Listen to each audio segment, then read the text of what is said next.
오늘은 구원 사역을 위하여 이런 주제로 함께 은혜를 나누도록 하겠습니다.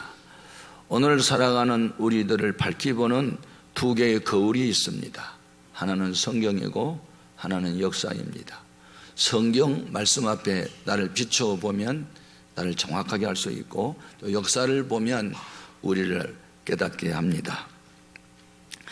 사람의 눈은 사람의 외모만 볼 수 있어도 내시경을 우리 몸속에 넣고 보면 우리 내장을 다 볼 수 있습니다. 어느 부분에 궤양이 있고 암이 있는지 찾아냅니다. 마찬가지로 성경 말씀 앞에 내 자신을 비춰보면 내 현재 영적 상태를 정확하게 알 수 있고, 또 어떻게 해야 되는지도 알 수 있습니다. 본문 말씀은 예수님께서 이 땅에 구원자로 오셨다는 것을 소개하고, 그 구원을 어떻게 펼쳐가셨는지 그 방법도 가르쳐 주고 있습니다. 저는 오늘의 교회와 성도는 유람선이 아닌 구원선이어야 한다고 생각을 합니다. 오늘 본문 말씀에 우리 예수님이 새벽에 일어나서 기도하시고 그리고 전도하러 다니신 이야기입니다. 우리는 이 말씀 속에서 세 가지 교훈을 찾아냅니다. 첫째는 모든 사람은 구원을 받아야 할 대상이라는 겁니다. 이 세상에 완전한 의인은 단 한 사람도 없습니다. 성경은 모든 사람이 죄를 범했다고 말합니다. 우리가 죄를 범하지 않았어도 죄인이라는 것이죠. 이유는 우리 인류의 조상 아담이 하나님 말씀을 불순종하고 죄를 범하였고, 그 아담의 혈통으로 태어난 모든 사람은 태어날 때부터 죄인으로 태어났으니 그것을 유전죄 원죄라고 말하는 것입니다. 로마서 5장 12절 이하 같이 큰 소리로 읽겠습니다. 그러므로 한 사람으로 말미암아 죄가 세상에 들어오고 죄로 말미암아 사망이 들어왔나니 이와 같이 모든 사람이 죄를 지었으므로 사망이 모든 사람에게 이르렀느니라. 여기서 말한 사망은 분리된 상태적 개념입니다. 영혼과 육체가 분리된 것은 육체적 죽음이고, 하나님 생명의 근원 되신 분을 떠나 사는 것은 영적 사망이고, 하나님의 통치가 없는 지옥은 영원한 사망이라고 말합니다. 그래서 사망은 끝났다는 뜻이 아니고 분리된 상태. 그래서 오늘날 하나님을 떠나 사는 사람은 살았다 하는 이름을 가졌으나 실상은 영적으로 죽은 것이죠. 예수님은 이렇게 죽어있는 사람을 구원하러 오신 줄로 믿습니다. 구원이라는 것은 위험에 처해 있거나 어려운 사람들을 도와 살려주고 건져내는 것입니다. 하나님은 모든 사람이 구원받기를 원하시고 진리를 통해서 자유를 얻기를 원하십니다. 그런데 불행하게도 죄로 타락한 인간은 참 만족이 없지요. 머리가 영리하면 몸이 약한 사람이 있고, 몸이 건강하면 머리가 둔한 사람도 있고, 학생들 가운데 국영수는 잘하는데 예체능기는 또 부족하고, 돈은 많은 부부인데 서로 싸우기도 하고, 이 세상에 완전한 것이 없어요. 본능적 욕구 아무리 내가 노력으로 하려고 해도 채워지지 않습니다. 죽지 않고 살고 싶어도 죽음이 오고, 성공을 원하지만 실패가 오고, 건강을 원하지만 병이 들고, 명예지 권세도 가졌지만 심신의 욕구는 여전히 공허합니다. 그것은 하나님을 떠난 인생들에게 주어진 공통적 것이죠. 그런데 이런 공고한 인생을 구원하러 오신 분이 예수님이십니다. 예수님을 만나면 구원을 받습니다. 치유가 일어납니다. 회복이 일어납니다. 어두움이 물러갑니다. 절망은 소망으로, 사망은 생명으로, 지옥은 천국으로 바꿔질 수 있습니다. 예수님께서 이 땅에 오셔서 세 가지 일을 하심으로 구원하십니다. 마태복음 4장 23절 이하 같이 읽겠습니다. 예수께서 온 갈릴리에 두루 다니사 그들의 회당에서 가르치시며 천국 복음을 전파하시며 백성 중에 모든 병과 모든 약한 것을 고치시니 그의 소문이 온 수리아에 퍼진지라. 사람들이 모든 앓는 자 곧 각종 병에 걸려서 고통당하는 자, 귀신 들린 자, 간질하는 자, 중풍병자들을 데려오니 그들을 고치시더라. 지금도 주님은 일을 하고 계십니다. 주의 종들을 통해서 하시지요. 천국의 비밀을 알아듣기 쉽도록 가르치시는 뒤칭을 하시고, 복음을 전파하는 프리칭을 하시고, 병을 고치는 힐링을 하십니다. 그래서 예수님은 우리 모든 인생들의 문제 해결사가 되신 줄로 믿습니다. 국가적인 문제나 정치적인 문제나 경제적인 문제나 예수 바로 믿어야 회복되는 줄로 믿습니다. 예수님의 온몸에 채찍에 맞으심으로 질병은 고침을 받게 됐고, 주님이 흘린 보혈을 믿으면 죄사함을 받게 됩니다. 베드로전서 1장 18절 같이 읽겠습니다. 너희가 알거니와 너희 조상이 물려준 헛된 행실에서 대속함을 받은 것은 은이나 금같이 없을 것으로 된 것이 아니요 오직 흠이 없고 점 없는 어린 양 같은 그리스도의 보배로운 피로 된 것이니라. 어떤 죄인 교수라도 주님의 보혈을 의지하면 그 피가 그 사람의 죄를 다 용서해 준다는 겁니다. 그러므로 우리가 영원히 찬송할 제목, 그것은 예수의 피밖에 없습니다. 우리가 평생 자랑할 것은 예수의 십자가 피밖에 없습니다. 왜냐하면 그 피가 우리를 죄에서 해방시켜 주었기 때문입니다. 우리가 예수를 믿고 그 예수님을 보내주신 하나님을 사랑하고 그 계명을 지키면 다함이 없는 은혜와 복으로 채워준 줄 믿습니다. 이 세상의 모든 사람이 주님을 다 믿고 구원받아야 하는데, 그래서 모든 사람이 주를 찾는다고 이야기합니다. 오늘 본문 말씀에서 두 번째 중 교훈이 있습니다. 어떻게 해야 그 일이 이루어질 수 있을까? 따라합시다. 예수님처럼 기도해야 합니다. 예수님은 새벽에 일어나서 기도부터 하셨죠. 35절 또 큰 소리로 읽겠습니다. 새벽 아직도 밝기 전에 예수께서 일어나 나가 한적한 곳으로 가사 거기서 기도하시더니, 예수님이 새벽 기도를 하셨습니다. 새벽은 하루의 첫 번째 시간입니다. 왜 기도하셨을까? 예수님은 전능하신 하나님이시도 불구하고 육체를 입고 이 세상에 살아있는 동안에는 모든 믿는 자들에게 범사의 본을 보여 그 발자취를 따라오도록 하기 위해서 기도하셨고, 육체를 입고 계시는 동안에 아들로서 아버지께 도움을 구하여 하늘로부터 능력을 입어야 하나님 아들로서의 삶을 감당할 수 있었기 때문에 예수님도 기도를 하셨어요. 기도를 하면 영적 승리를 할 수 있고 악한 영들을 물릴 수가 있습니다. 한 아이가 귀신이 들렸지요. 귀신이 들리면서 사람의 말소리를 알아듣지 못한 귀머거리가 되고 알아듣지 못하니 또 벙어리가 됐습니다. 가끔씩 입에서 거품을 흘리면서 온몸을 부들부들 떨어가면서 죽어갑니다. 이런 귀신 들린 아들이 있던 그 집안의 부모님들은 아이 때문에 온 가족이 피말리는 고난을 당해야 했습니다. 그런데 기쁜 소식이 들려왔죠. 예수님이라는 분이 귀신을 내쫓는다. 복음이었습니다. 큰 기쁨이 좋은 소식이었습니다. 그 예수님이 어디 계신가 찾다가 예수님은 그때 산기도 가셨습니다. 베드로, 야고보, 요한 세 제자와 함께 산기도를 갔기 때문에 주님 만나지 못하고 같이 산기도를 가지 않는 9명의 제자를 산하에서 만납니다. 그래서 예수님이 귀신을 내쫓으면 쟤들도 귀신을 내쫓겠지 생각하고 제자 되신 분 여러분, 우리 아들 귀신 좀 내쫓아 주세요 라고 간청을 했으나 쟤들은 쫓아내지를 못했습니다. 예수님이 산에서 내려오셔서 그 아이 속에 있는 귀신을 내쫓았지요. 마가복음 9장 25절 이해합니다. 같이요. 예수께서 무리가 달려와 모이는 것을 보시고 그 더러운 귀신을 꾸짖어 이르시되 말 못하고 못 듣는 귀신아 내가 내게 명하노니 그에게서 나오고 다시 들어가지 말라 하시매, 귀신이 소리 지르며 아이로 심히 경련을 일으키게 하고 나가니 그 아이가 죽은 것 같이 되어 많은 사람이 말하기를 죽었다 하나 예수께서 그 손을 잡아 일으키시니 이에 일어서니라. 아멘. 저희들이 예수님은 하시는데 왜 우리는 못해요? 라고 물었습니다. 주님의 대답은 이런 것입니다. 자, 9장 28절 이와 같이요. 집에 들어가서 가시며 저희들이 조용히 묻자오되 우리는 어찌하여 능히 그 귀신을 쫓아내지 못하였나이까? 이르시되 기도 외에 다른 것으로는 이런 종류가 나갈 수 없느니라 하시니라.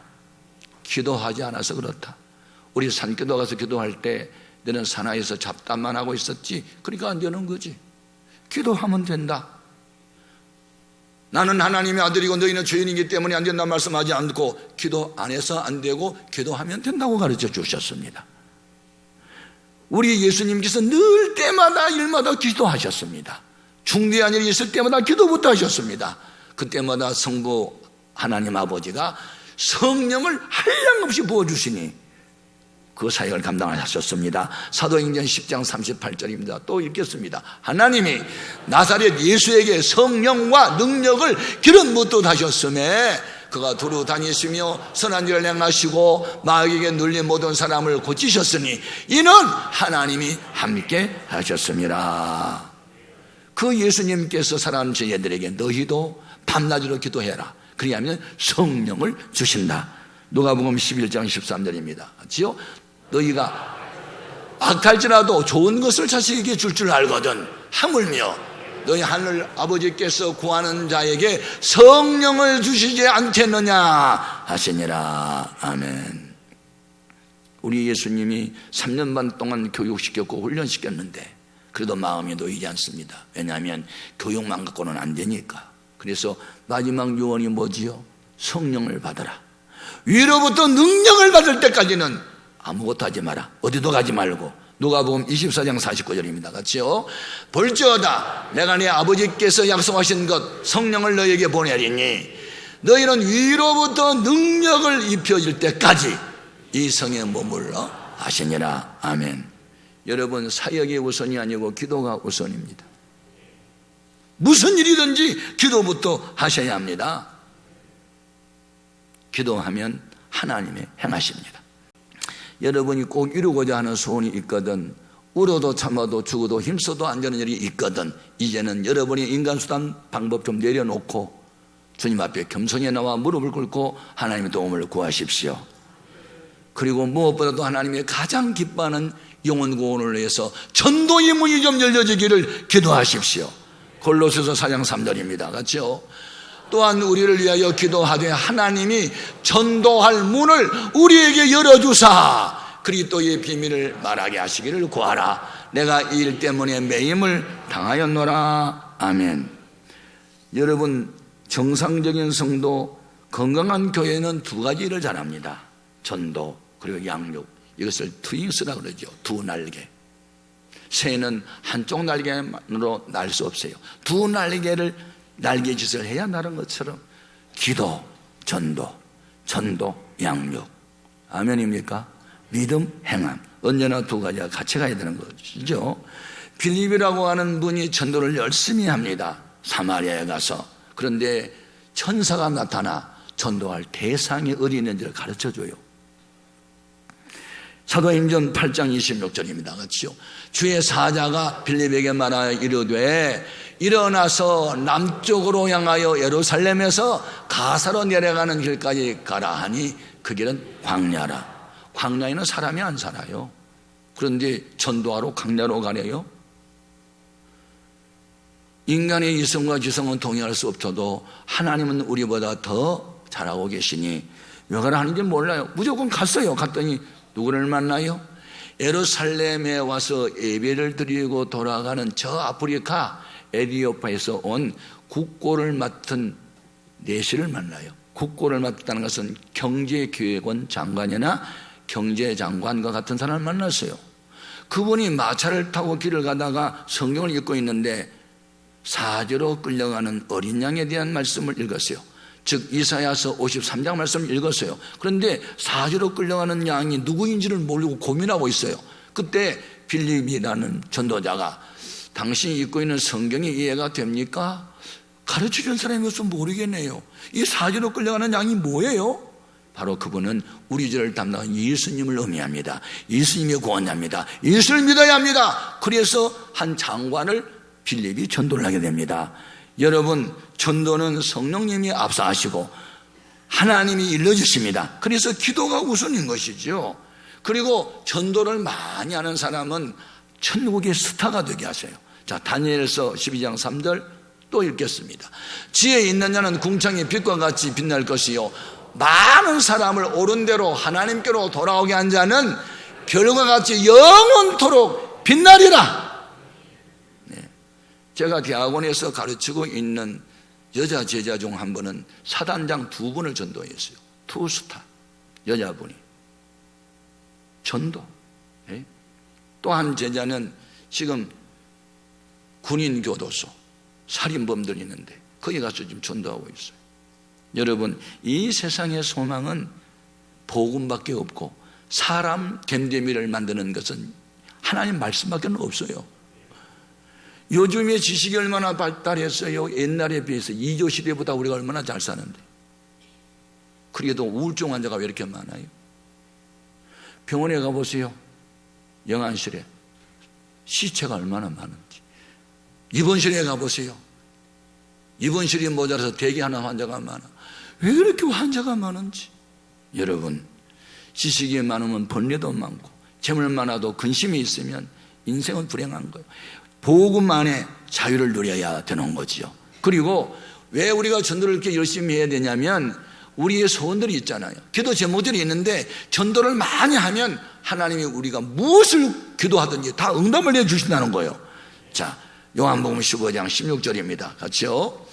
너희가 나를 택한 것이 아니고 내가 너희를 택하여 세우나니 목적, 이는 너희로 가서 열매를 많이, 여기서 열매는 전도, 또 너희 전도 열매를 항상 있게 하여 내 이름으로 아버지께 무엇을 구하든지 다 받게 하려 함이라. 아멘. 모든 사람 구원받아야 하는데 우리 인간의 힘으로 구원할 수 없으니 예수님처럼 기도해야 되고, 세 번째는 전도는 어떻게 해야 되는가? 예수님과 함께 해야 해요. 인간이 말을 잘해서 전도되는 게 아니에요. 예수님의 손길이 함께 할 때만 가능해요. 예수님은 사랑하는 제들에게 나와 함께 우리 전도하러 가자, 같이 전도하자고 그랬어요. 자, 38절 39절 같이요. 이르시되 우리가 다른 가까운 마을들로 가자, 거기서도 전도하리니 내가 이를 위하여 왔노라 하시고, 이에 온 갈릴리에 다니시며 그들의 여러 회당에서 전도하시고 또 귀신들을 내쫓으시더라. 예? 여러분, 공부를 해도 주님이 함께 해야 하고, 사업을 해도 주님이 함께 해야 되고, 전도를 해도 주님이 함께 해야 되고, 목회를 해도 주의 손길이 함께 해야 되고, 무엇을 하든지 주님이 함께 하면 되고, 주 떠나가시면 다 헛된 거는 거예요. 여러분, 사람이 걸어가는 길이 두 가지가 있어요. 편하게 가는 길과 바르게 가는 길. 세상 사람들은 어떻게 하든지 편한 쪽을 선택하지만 우리 그리스도는 바른 길로 가야 돼요. 세상의 정치는 다수를 따른 민주주의를 택하고 가지만 교회는 다수를 쫓는 게 아니고 진리를 따라가야 돼요. 구원의 길과 멸망의 길은 어떻게 다를까요? 마태복음 7장 13절 이하 같이요. 좁은 문으로 들어가라. 멸망으로 인도하는 문은 크고 그 길이 넓어서 그리로 들어가는 자가 아주 많다. 생명으로 인도하는 문은 좁고 길이 협착하여 찾는 이가 적음이라. 이 말씀 우리 교회로 지금 적용시켜 보면 말씀을 듣고 은혜 받은 사람은 많은데 전도 현장에 나가 전도하는 사람은 수가 적어요.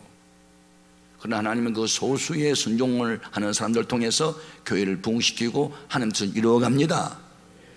여러분은 스탠드에 앉아가지고 구경하는 관람객이 되지 말고 운동장에 나가서 뛰는 선수가 돼야 돼. 그래야 상도 타지. 예, 잘한다 못한다 이런저런 이해하고 비판하는 거예요. 우리는 선수가 돼야 되는 게, 선수가. 아멘. 제자는 예수 닮아 예수님처럼 하는 건데, 예? 오늘 우리는 내가 원하는 삶이 아니고 주님이 기뻐하는 삶을 살다 보면 하나님은 내가 그렇게도 원했는데 내 힘으로 못 이뤘던 일들을 주님이 이루어 주신다니까요. 어느 목사님이 저 시골에 부흥회를 가는데 길가에 소가 응아를 했는데 그게 말랐더래.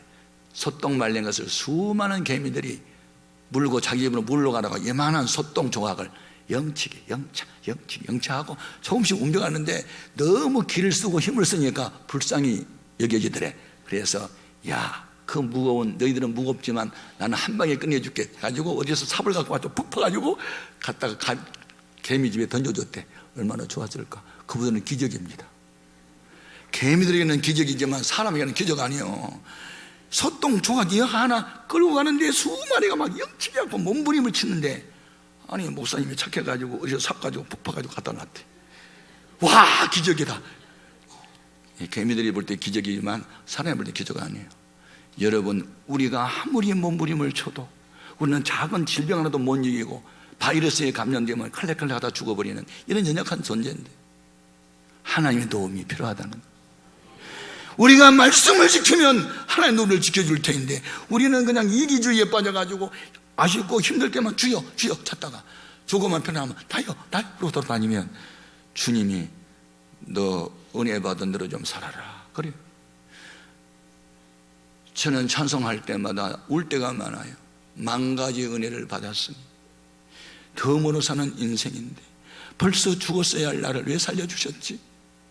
삶의 이유가 뭐야? 내가 왜 사는 거야? 하나님이 기쁨이 되는 삶을 살라고 생명 연장시켰고 은혜 주셨다면 그렇게 살아야 되는데 항상 빚진 마음이 있어요. 그래서 생명을 다해서 복음 전하는데 최선을 다하는 거예요. 그러니까 하나님께서 늘 붙잡아 준 걸 느끼는 거예요. 아멘입니까? 그것이 어떻게 특정인에만 있겠어요? 누구든지 동일하신 하나님이기 때문에 여러분도 삶의 현장에서 말씀을 지키고 전도 현장으로 뛰어나가서 복음을 전하고 관계 전도를 하고 이렇게 열심히 살다 보면 너는 천국에 필요한 여군이다. 회사에서도요, 그 사원 하나가 들어와서 회사를 부흥시키면요 특별 보너스 줍니다. 하물며 하나님 천국에서 우리가 천국을 확장시키는 데 기여하고 하나님 기뻐하는 일 많이 하는데 하나님이 가만히 구경만 하고 계실까? 아니요, 상상을 초월하게 부어주신 줄로 믿습니다. 성경에 전도 많이 하는 사람들에게 100배의 복을 약속했습니다. 마가복음 10장 29절 이해합니다. 같이요. 예수께서 이르시되 내가 진실로 너에게 이르노니 나와 복음을 위하여 집이나 형제나 자매나 어머니나 아버지나 자식이나 전토를 벌인 자는 현세에 있어 집과 형제 자매 어머니와 자식과 전토를 100배나 받되 박해를 겸하여 받고 내세에 영생을 받지 못할 자가 없으리라. 여러분, 이 말씀이 여러분의 말씀들이 되기를 바랍니다. 기독교 2000년 역사에 313년 로마의 콘스탄티누스 황제가 기독교를 국교로 선포하면서 전 세계 나라는 로마를 향하여 길을 열었습니다. 영국이 선교사를 많이 파송할 때, 빅토리아 여왕 때 영국은 해가 지지 않은 영토로 하나님 넓혀주셨고 우리는 하나님을 믿는다고 화폐에다가 기록하고 대통령이 선사할 때 성경책 위에 손을 얹고 성경대로 통치하겠다고 하는 미국을 부한 나라가 되게 했습니다. 우리나라에 조선 말기 때 너무 가난한 나라였습니다. 복음이 들어와서 우리나라가 기독교 인구가 늘어나면서 정치도 안정되고 경제도 성장하고 세계 속의 대한민국이 된 것입니다. 오늘 우리는 기독교 역사 속에 하나님의 손길을 감지하면서 그 하나님은 나와 함께 하신 하나님으로 믿어야 됩니다. 구경꾼이 아닌 당사자가 되어야 될 거 아니겠어요? 우리 모두 주님의 거룩한 명령 그리고 주님이 본을 보여주면서 나처럼 해봐라, 나처럼 새벽기도 하고 나처럼 전도 현장에 가봐라, 나처럼 성령 충만 받고 나처럼 귀신 내쫓고 병자 고치고 전도해라, 이렇게 주님이 명령을 하시는데 그리스도인이란 그리스도에게 속한 자요 그리스도를 닮은 자인 것이니 우리도 예수님처럼 기도하고 예수님 전도해서 예수님처럼 하나님의 손길이 늘 평생 함께하는 역사가 있기를 주님의 이름으로 축복합니다.